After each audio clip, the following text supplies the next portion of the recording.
மக்களே, நான் திரும்பவும் ஒரு விடயம் ஒன்று சொல்லிக்கிட்டு இந்த வீடியோக்குள்ள போறேன். பொதுவாக நம்ம கிட்ட வைரம் இருக்கு.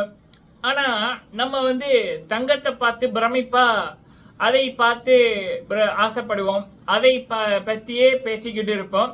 ஆனா அதை விட விலை உயர்ந்த வைரம் நம்ம கிட்ட இருக்கும். சரியா? அதே மாதிரி தான். சரி, இப்போ பார்த்தீங்கன்னா இப்போ எல்லா இடங்களிலுமே பேசப்படுகின்ற விடயம் விஜய் அவர்களுடைய வெற்றி. தமிழ்நாட்டோட சிஎம் இனி 5 வருடங்களுக்கு அவர்தான் சிஎம். ஸோ இப்போ அந்த விஜய் அலை, டிவிகே விஜய் அலை வேவ்ஸ், ஸோ அதுதான் மிகப்பெரிய காரணம். அதாவது எல்லாருமே அரசியலை பார்க்க ஆரம்பித்தார்கள்.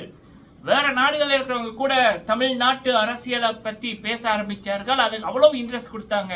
அது எப்படின்னா, ஐபிஎல் நடக்குது, ஆனால் ஐபிஎலுக்கு பெருசாக பார்வை இல்லை. இப்போ ஐபிஎல் போட்டிகள் என்ன பண்ணாங்க அப்படின்னா, என்ன இவங்க பார்க்குறாங்கன்னு போட்டு அந்த பிக்சர் ரோட் மாதிரி ஆக்கி போட்டு அடிங்கடா 260 அடித்தாலும் பரவாயில்ல. செகண்டாக பேட்டிங் பண்ணுறவங்க ஒரு 18 ஓவர்லேயே 262 அடிக்கிற அளவுக்கு அந்த பிக்சர் எல்லாத்தையும் மாற்றி பார்த்தாங்க. சரி, அதுக்கப்புறமா ஜனம் இதில் பார்க்கட்டும் அப்படின்னு. அந்த அளவுக்கு இந்த தமிழ்நாட்டு அரசியலை மக்கள் வேர்ல்டு வைட்டாக அதை கவனிப்பது, அதை பற்றி வீடியோக்கள் அதை பற்றி யாராவது பேசினா அப்படி போஸ்ட் போட்டால், வீடியோ போட்டால் அவ்வளோ ரெஸ்பான்ஸ். அப்போ கண்டிப்பாக நான் எக்ஸ்பெக்ட் பண்ணுறேன், கண்டிப்பாக அது விஜய் அவர்களுடைய அந்த அரசியல் என்ட்ரி, டிவிகேயோட என்ட்ரி. அப்போ அந்த டிவிகே விஜய் அவர்கள் அதுக்கு அவங்க ப்ரமோஷன், இப்போ பிஆர் டீம் கண்டிப்பாக படம், நடிகர்கள், சின்ன திரை சீரியல் நடிகர்கள், பிக் பாஸ் அந்த ரியாலிட்டி ஷோ அதுக்குள்ளே போகிறவங்க எல்லாருமே பிஆரை வச்சுட்டு தான் வருவாங்க. ஸோ கண்டிப்பாக விஜய் அவர்களும் மிகப்பெரிய பிஆர் டீமை அவர் வச்சிருக்காரு. அது எல்லாருக்குமே தெரியும். எல்லா அரசியல் கட்சியிலும் வச்சிருக்குது. டிஎம்கேயா இருக்கட்டும், ஏடிஎம்கேயா இருக்கட்டும், என்டிகேயா இருக்கட்டும், டிவிகேயா இருக்கட்டும். இங்கே டிவிகே அண்ட் என்டிகே இவங்க 2 பேர் தான் பயங்கரமான பிஆர் டீம் வச்சிருக்கிறது. ஸோ அப்போ அவங்களுடைய ப்ரொமோஷன், அதிபயங்கரமான ப்ரொமோஷன் அப்படின்னு சின்ன பசங்க, அதிகமாக இது வரைக்கும் அரசியலை பார்க்காத சின்ன பசங்க கூட இப்போ விஜய் அவர்கள் டிவிகேக்காக பார்த்தார்கள். அந்த அலை மிக பெருசாக இருந்தது. சரி, அப்போ இதை பற்றி தான் எல்லாருமே பேசிக்கொண்டு இருந்தாங்க. இப்போ பெரிய அலை, அரசியல் இப்படி ஒரு அலையை பார்த்ததில்லை, விஜய் வேவ்ஸ் அப்படின்ற மாதிரி. எனக்கு மிகப்பெரிய ஒரு இது உங்களுக்கு தோணும். இப்போ நான் சொல்லிக்குள்ள உங்களுக்கே தோணும். பல பேருக்கு ஆமா இல்லை அப்படின்ற மாதிரி இருக்கும்.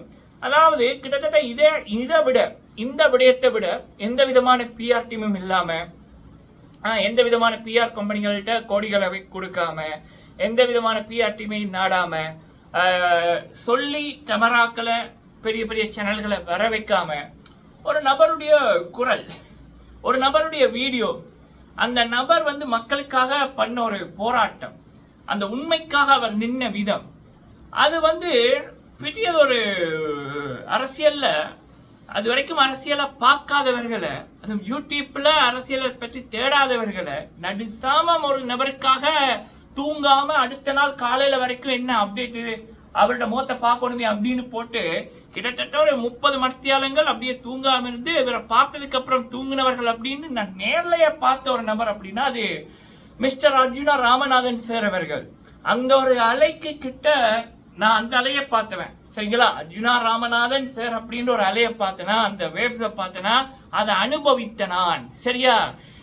அதாவது பொதுவா அந்த டைம், அதாவது இந்த திருவிழாக்கள் இல்லை அப்படின்னா பிறந்த நாள் கொண்டாட்டங்கள், அது அந்த காலம் பிறந்த நாள் கொண்டாட்டங்கள்னா இரவு நடி சாமம் எல்லாம் பலகாரங்கள் சுடுவாங்க, அந்த ட்ரெஸ் எல்லாம் இப்படி அயன் பண்ணுவாங்க, வீட்டை கழுவுவாங்க, நடி சாமம் ஃபுல்லாகவே தூக்கம் இருக்காது, அதை பற்றிய பேச்சா இருக்கும்.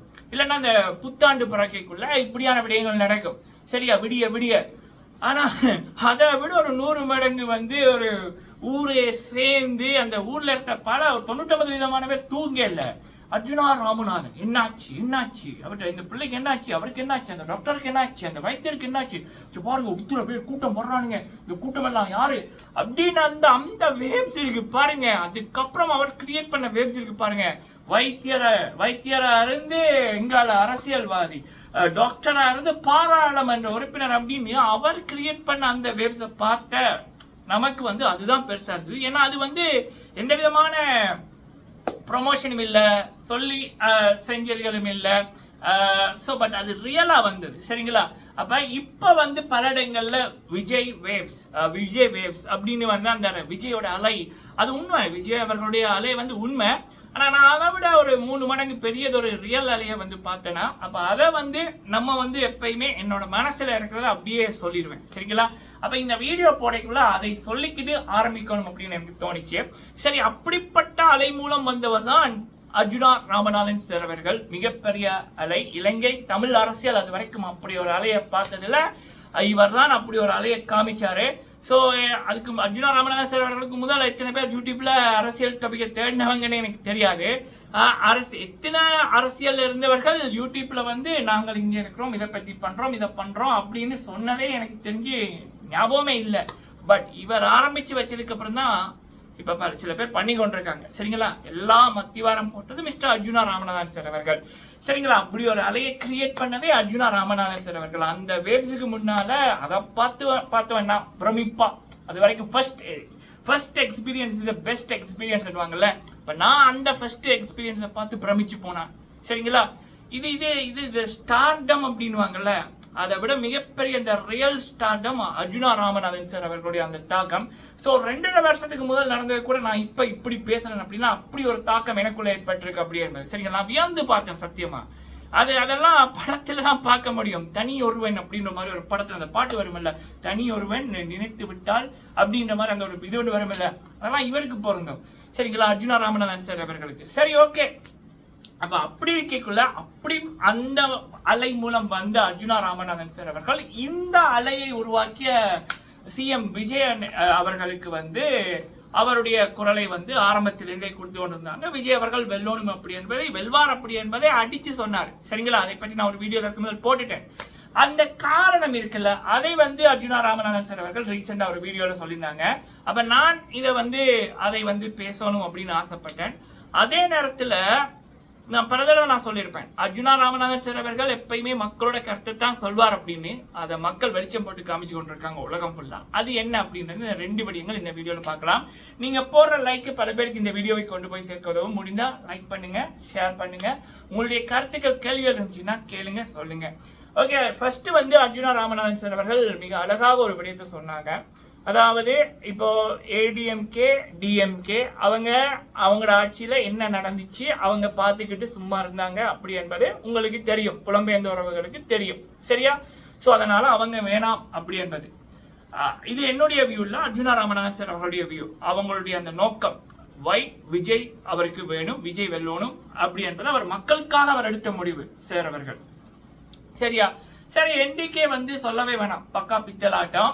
அதே சின்ன குழந்தைக்கு கூட இப்ப புரிய ஆரம்பிச்சிருக்கு. 17 வருடங்களாக மக்களை ஏமாத்தி இருக்காங்க, தமிழ்நாட்டு மக்களையும் சரி, புலம்பெயர்ந்த உறவுகள், யாழ்ப்பாண உறவுகள் எல்லாரையுமே சரி. அப்ப அவங்களும் வேணாம். அப்ப மீதி இருக்கிறது யாரு? நம்மளுடைய விஜய் அவர்கள், டிவிகே விஜய் அவர்கள். ஸோ அப்போ அவர் தான் வரணும், அவர் வருவார் அப்படின்றத கரெக்டாக கணித்தார். அதில் இன்னொரு முக்கியமான ஒரு விடயம் சொல்லியிருந்தார். என்ன அப்படின்னா, அதாவது நாளை வந்து அவரை வந்து மீட் பண்ணக்குள்ள இல்லை அவருக்கு இப்படி ஒரு விடயம் இங்க இருந்து இவங்க வந்து இப்படி நமக்காக குரல் கொடுத்திருக்காங்கன்னைக்குள்ள அவர் புரிவார், இவங்களுக்கு ஏதோ ஒரு கோரிக்கை இருக்கு, இவங்களுக்கு ஒரு தேவை ஒன்று இருக்கு. அப்ப அந்த அவர் கேட்பாரு என்ன வேணும். அப்ப அது வந்து ஈஸியாகும் அப்படின்ற ரீதியில திரும்ப Arjuna Ramanathan sir is a great leader அப்படி என்பதை அவருடைய எண்ணங்களும் கருத்துக்களும் சொல்லுதுல. அவர் ஒரு விடயம் பண்ணார் அப்படின்னா அதுல 1000 காரணங்கள் இருக்கும். அந்த 1000 காரணங்களும் ஒரு விடயம் நடக்கக்குள்ள சார் அப்ப எடுத்த முடிவு கரெக்ட் அப்படி என்பதை பல மக்களுக்கு புரிஞ்சிருக்கு, இனிமேலும் புரியும் அப்படி என்பதை திரும்பவும் இன்று அர்ஜுனா ராமநாதன் சார் அவர்கள் போட்ட காணொளி படிப்பித்த தரமான ஒரு பாடம் சரிங்களா. கண்டிப்பா நிறைய விஜய் அண்ணா அவர்களுடைய அட்மின் பேச்சஸ் வந்து அர்ஜுனா ராமநாதன் சார் அவர்களுடைய வீடியோக்களையும் சரி, அவரை பின்தொடர்கின்ற லட்சக்கணக்கான உறவுகள், புலம்பெயர்ந்த உறவுகளாக இருந்து டிவிக்கே வெல்லோணும்னு எனக்கு தெரிஞ்சு கடந்த ஒரு 7-8 மாதங்களாக சோசியல் மீடியாவில் குரல்களை கொடுத்து கொண்டிருந்தாங்க. அதெல்லாம் பார்த்துருப்பாங்க. ஸோ வழக்கம் போல அர்ஜுனா ராமநாதன் சார் அவர்களுடைய அந்த கணிப்பு சிஎம் விஜய் அவர்களை மீட் பண்ணிக்குள்ள சரியான முறையில் நடக்கும் அப்படி என்பது என்னுடைய விஷ், என்னுடைய எதிர்பார்ப்பு. ஓகே, அடுத்தது அகெயின் வந்து அர்ஜுனா ராமநாதன் சார் அவர்கள் சீமான் அண்ணா அவர்களுடைய முகத்திரையை கிழிச்சறிஞ்சிட்டாங்க. சீமான் அண்ணா அவர்களும் சரி, அவரோட இருக்கிற சாட்டை துரைமுருகன் அண்ணா, மற்றது இன்னொரு ரவுடி அண்ணா இருந்தாங்கல்ல ராஜபோகன் அண்ணா, அவங்க மற்றும் நிறைய பேர் எல்லாரையும் எக்ஸ்போஸ் பண்ணியாச்சு. சரிங்களா? காலம் அப்படியே எக்ஸ்போஸ் பண்ணியிருக்கு. அது அவருக்கு இதுவரைக்கும் சீமானவர்கள் ஒவ்வொரு முறையுமே கீழ் நோக்கி போயிருக்காரு. இந்த முறை அப்படியே காணாம போயிட்டாரு.